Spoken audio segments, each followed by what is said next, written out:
e pés frios, como tratar esse problema segundo a medicina tradicional chinesa. Exatamente isso que a gente vai ver no vídeo de hoje, então seja muito bem-vinda. E esse vídeo, gente, é uma parte 2, tá? Daquele vídeo que eu postei no perfil ontem. E que eu achei que ainda tem muito pra gente discutir sobre o tema, então eu achei que vale a pena a gente criar mais um vídeo, né, para explicar direitinho, principalmente, gente, os métodos de tratamento, né, que eu sei que é isso que você tá doido pra saber, né? Então vamos lá.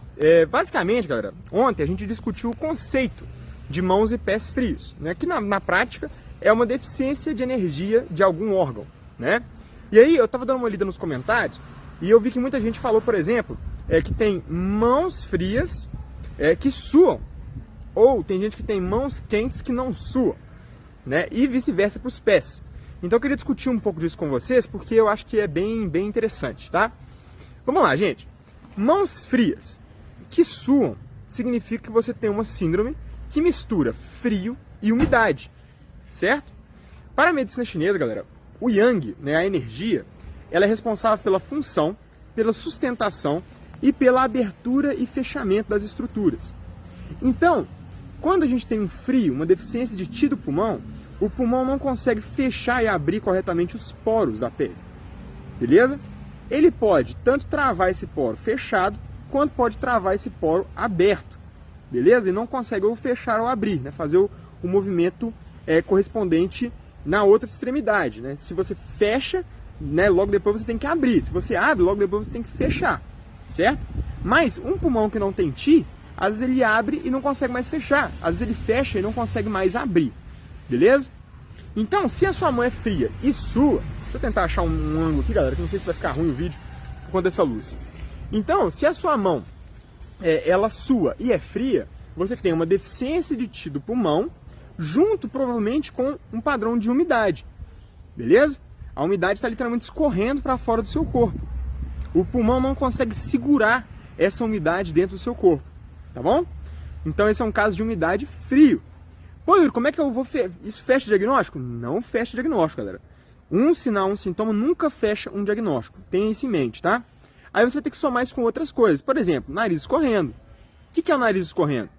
Pode ser tanto somente uma deficiência de Qi do pulmão, quanto uma deficiência de Qi do pulmão que já está gerando umidade. Beleza?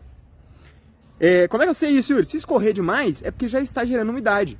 Já tem umidade que está tentando sair do seu corpo de qualquer jeito. Muito abundante. Sabe que as pessoas ficam o dia inteiro escorrendo o nariz? Tem que levar até um paninho para ficar secando? Pois é, essa pessoa tem uma deficiência de Qi do pulmão pregressa que já gerou umidade. Essa umidade já está se acumulando, né, no organismo dessa pessoa. Tá bom? Ótimo. Outro sinal e sintoma muito interessante para você fechar essa síndrome. Catarro. Né? Se você é uma pessoa que tosse, o que é a tosse, galera? O pulmão empurra as coisas para baixo no corpo. O Qi do pulmão é que faz essa função de empurrar a energia para baixo. Se o pulmão não consegue empurrar para baixo, o que você acha que acontece com a coisa? Vai para cima, né? ou tem que ir para baixo ou tem que ir para cima no corpo, galera. Então, se o pulmão não empurra para baixo, você começa a ter tosse, né? Que é o contrafluxo do Qi do pulmão, como a medicina chinesa chama, tá? Então, tosse já é um sinal que a deficiência de Qi do pulmão está se instalando, né? Agora, se você tem tosse com um catarro branco ou transparente, e aí quanto mais abundante, mais umidade, você já entendeu que existe uma presença de umidade frio, além do pulmão. Por que tem que ser branco? Porque a neve é branca, né, galera? É aquela coisa que eu já falei aqui num vídeo para vocês. Né? A água é transparente, a neve é branca. Então quando você soma água com frio, você tem uma água branca, tá bom? Umidade, frio. Fechou? Maravilha. Agora vamos explorar o outro lado. Yuri, eu tenho mãos frias, mas essas minhas mãos não suam. O que é isso? Ou você tem uma estagnação da superfície do seu corpo, então o pulmão abre e fecha os poros. Beleza? Maravilha. Se o pulmão está estagnado, é como eu disse, ou ele vai abrir e deixar aberto, ou ele vai fechar e deixar fechado. Se ele fechar e deixar fechado, a gente chama de estagnação da superfície. Beleza? Então você precisa desestagnar a superfície, você precisa abrir os poros da superfície para conseguir suar. Ou então, você tem um padrão de deficiência de Qi do pulmão, ou seja, frio, junto com secura. Como é que você vai saber diferenciar esses dois padrões? Simples. Se o seu nariz é muito seco, se a sua boca é muito seca, se você tem tosse seca, se a pele do seu corpo é muito seca, você tem provavelmente um frio secura no pulmão, beleza? Se você tem estagnação da energia do pulmão, você vai sentir aperto no peito, aquela sensação que não consegue respirar, sabe? Isso tudo é o que? A estagnação da energia do pulmão, não consegue inflar o seu peito. Você não vai suar, mesmo fazendo exercício, vai suar muito pouquinho, mostrando que você tem que abrir os poros do seu corpo, você tem que deixar esse líquido ser extravasado, beleza? Maravilha. Então, gente, aqui nós já temos dois tratamentos completamente diferentes. Você entende por que eu não fico passando substância aqui para vocês? Porque umas pessoas vão ter umidade, frio. Outras pessoas vão ter secura e frio. Como é que eu vou tonificar, como é que eu vou resolver uma umidade frio? Você vai precisar entrar com ervas que esquentam, né? Tipo, por exemplo, um gengibre, né? E o gengibre é maravilhoso porque, além de esquentar o frio, ele vai secar a umidade. Então é incrível. O gengibre, para esse caso aqui, é incrível. Beleza? Agora, para o caso de frio e secura, o gengibre é incrível? Não. É perigoso. Por quê? Porque ele vai secar. Então ele vai tratar a umidade, mas ele vai secar ainda mais seu corpo. Sacou? Tá, Yuri, então, e no caso de frio e secura, o que eu precisaria usar? Você vai precisar usar uma erva para tonificar o tio do pulmão, tipo um alcaçuz ou um ginseng, junto com uma linhaça, por exemplo, um gergelim, algo que tenha óleo, né? Algo que hidrate o seu corpo, tá? Aí você deve se perguntar, pô, Yuri, legal, bacana, então é isso, né? Então é isso? Vou tomar então ginseng com linhaça. Sim, simplistamente falando, né, galera? Você pegando assim, ó, um padrãozinho do seu corpo inteiro. Por quê? Voltando à analogia de ontem, a gente tem um planeta interno, né? Vamos dizer, gente, que os polos do nosso planeta, né? Vamos dizer que a gente está numa situação contrária à que a humanidade está caminhando, né? Vamos dizer que a gente estaria esfriando o planeta de alguma forma. A gente está esfriando o planeta, tá bom? Os nossos polos vão começar a acumular mais gelo, concorda? Mais gelo lá, mais gelo aqui.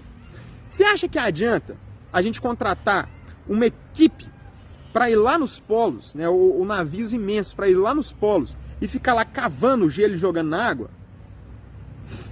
Isso é paliativo, concorda? Então a equipe vai lá, cava lá um monte de gelo, né, degela um lugar inteiro, volta para trás. Quando essa equipe voltar para trás, como o planeta ainda está frio, daqui a, sei lá, 10 anos, vai estar tudo lá de novo. E aí alguém vai ter que ir lá de novo e tirar. Não é isso? É exatamente isso, galera, que eu quero que vocês não façam internamente. Vocês têm que entender que você precisa resolver o problema. O problema raiz. Claro, tem que tratar sintoma? Tem. A gente poderia mandar uma equipe lá para tirar gelo do Ártico, né? Ou, sei lá, de uma cidade que foi tomada pelo gelo lá no extremo norte do mundo? Poderíamos, né? É válido, super válido. Tem gente morando lá, né? Se a cidade está sendo tomada por gelo, alguém precisa tirar esse gelo o mais rápido possível. Mas isso não resolve o problema. Então é isso que eu quero que vocês entendam. Tá? A gente precisa tratar sintoma? Precisa. Mas precisa também tratar a raiz. Como é que a gente trataria a raiz nessa situação, né? A gente precisa diminuir, né, a quantidade de frio do planeta. Ou melhor, aumentar a temperatura do planeta. Tô trocando de lugar aqui porque o sol tá batendo, que eu não sei se tá ficando ruim no vídeo. Deixa eu mudar de novo aqui. E como é que a gente diminuiria, gente? Nesse caso, né? O frio do planeta. A gente teria que aumentar o calor. Como é que a gente pode aumentar um calor de um planeta, por exemplo? Pensa comigo. Como é que a gente pode aumentar o calor de um planeta? A gente pode, gente, simplesmente fazer o que a gente está fazendo, né? Gerar efeito estufa. Engrossar a atmosfera desse planeta, né? A gente pode prender o calor dentro desse planeta, que é basicamente o que a gente faz hoje com o efeito estufa. A gente vai engrossando a nossa atmosfera com os gases e tudo mais, esse calor vai ficando cada vez mais preso dentro do nosso planeta, começa a derreter os polos. Yuri, que viagem é essa, cara? Como que a gente faria isso internamente, Yuri? A gente vai entrar com ervas quentes, né? Que basicamente a gente fala que a gente está aumentando a temperatura desse planeta. Do outro lado, galera, a gente vai estar tirando o gelo dos polos. Com o quê? Com ervas que retiram a umidade e frio. Por exemplo, um poejo. Poejo é uma ótima erva para tirar umidade e frio de um lado, enquanto você vai esquentando esse planeta, né, o seu planeta interno, de outro. Fechou? Pô, Yuri, então é isso. Entendi perfeitamente. Eu vou começar ali a tomar ginseng, poejo e sei lá, qualquer outra erva aí para esquentar. Ginseng, poejo e cravo. Tá tudo certo, Yuri? É assim mesmo? Depende. Por quê, gente? Porque cada planeta está numa condição. Concorda comigo? Talvez o seu planeta aí tenha muitos solos secos. E aí, antes de você entrar com uma erva que seca, que aumenta o calor, você vai precisar primeiro resolver a secura.